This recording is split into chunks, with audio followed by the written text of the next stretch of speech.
Maharashtra today 24 news, सत्य परिस्थितीचा सविस्तर आढावा। मोकाट हल्लेखोरास तात्काळ फौजदारी गुन्हा दाखल करून अटक करावी, भारतीय कम्युनिस्ट पक्षाची मागणी। भाजप संबंधित मोकाट हल्लेखोर दामगुडे यांच्यावर तात्काळ फौजदारी गुन्हा दाखल करून अटक करावी, तसेच त्यांचा बंदूक वापराचा परवाना त्वरित रद्द करावा अशी मागणी भारतीय कम्युनिस्ट पक्षाने केली आहे। याबाबतचे निवेदन भाकपचे राज्य secretary comrade advocate Subhash Lande यांच्या नेतृत्वाखाली शिष्टमंडळाने शेगावचे पोलीस उपविभागीय अधिकारी नीरज राजगुरू यांच्यामार्फत राज्याचे गृहमंत्री पोलीस महासंचालक यांना देण्यात आले। यावेळी कॉम्रेड बबनराव पवार, दत्तात्रय आरे, ॲडव्होकेट गणेश ताठे, अशोक नजन, राम लांडे, गोरक्षनाथ काकडे आदी उपस्थित होते। निवेदनात म्हटले आहे की भाजपशी संबंधित तुषार दामगुडे व त्यांच्या गुंडांनी काँग्रेस पक्षाचे प्रवक्ते हनुमंत पवार यांच्यावर हल्ला केला होता। या हल्ल्याचे तुषार दामगुडे यांनी जाहीर समर्थन केले असून हनुमंत पवार यांच्यासारख्या कम्युनिस्ट विचारांच्या कार्यकर्त्यांना मारण्यासाठीच मला कायदेशीर पिस्तूल परवाना मिळालेला आहे असे अत्यंत गंभीर, चितावणीखोर आणि गुन्हेगारी स्वरूपाचे वक्तव्य त्यांनी खुलेआम केले आहे। या वक्तव्याचा व्हिडिओ समाज माध्यमांवर सर्वत्र प्रसारित झाला असूनही राज्याचे गृह खाते आणि पोलीस प्रशासन यावर कोणतीही ठोस कारवाई करत नाही। ही बाब अत्यंत संतापजनक व धोकादायक आहे। सरकारने अशा व्यक्तींना माणसे मारण्याचा परवाना दिला आहे काय, असा गंभीर प्रश्न या निमित्ताने उपस्थित होत आहे।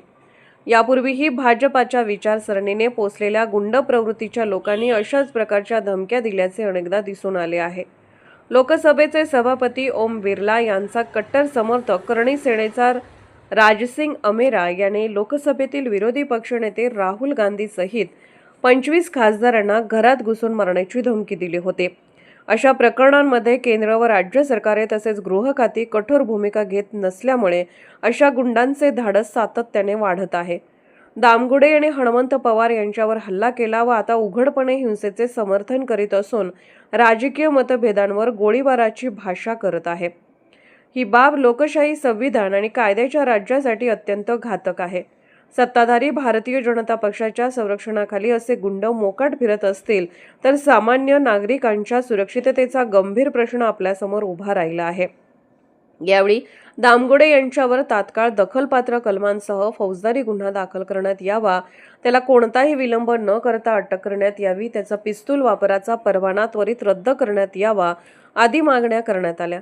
या निवेदनावर तातडीने योग्य ती कारवाई करावी, अन्यथा भारतीय कम्युनिस्ट पक्ष राज्यव्यापी तीव्र आंदोलन करणार असल्याचा इशारा ॲडव्होकेट सुभाष लांडे यांनी दिला आहे।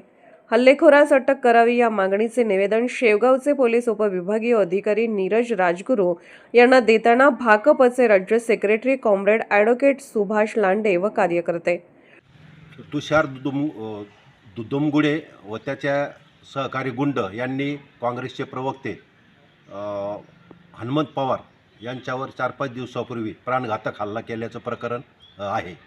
तर यामध्ये हा विकृत दामगुडे जो आहे यांनी त्यानंतर सुद्धा या हल्ला जो केला त्याचं समर्थन केलेलं आहे। त्याने असं म्हटलेलं आहे की मला जो पिस्तूल दिलेला आहे याचा परवाना हनुमंत पवार यांच्यासारखे जे कम्युनिस्ट विचारसरणीचे आहेत आणि जे कम्युनिस्ट लोक आहेत यांना जिवंत मारण्यासाठी दिलेला आहे, आणि तरीसुद्धा हे सरकार याच्यावर काही कारवाई करत नाही। आणि तो जो व्हिडिओ जो आहे सर्वत्र फिरत आहे, खरं म्हणजे हा व्हिडिओ बघितल्याबरोबर कोणत्याही माणसाला ताबडतोब असं तो चीड तयार होईल आणि पोलिसांनी याला तात्काळ अटक करायला पाहिजे होती, सरकारने आदेश द्यायला पाहिजे होते। या दामगुड्याच्या या ठिकाणी मुसक्या आवळायला पाहिजे होत्या ताबडतोब, पण ते अद्याप होत नाही। आम्ही भारतीय कम्युनिस्ट पक्षाच्या वतीनं काल आमची ताबडतोब महाराष्ट्र टुडे मराठीसाठी ब्युरो रिपोर्ट रवींद्र उगल मुगले, शेवगाव, अहिल्यानगर।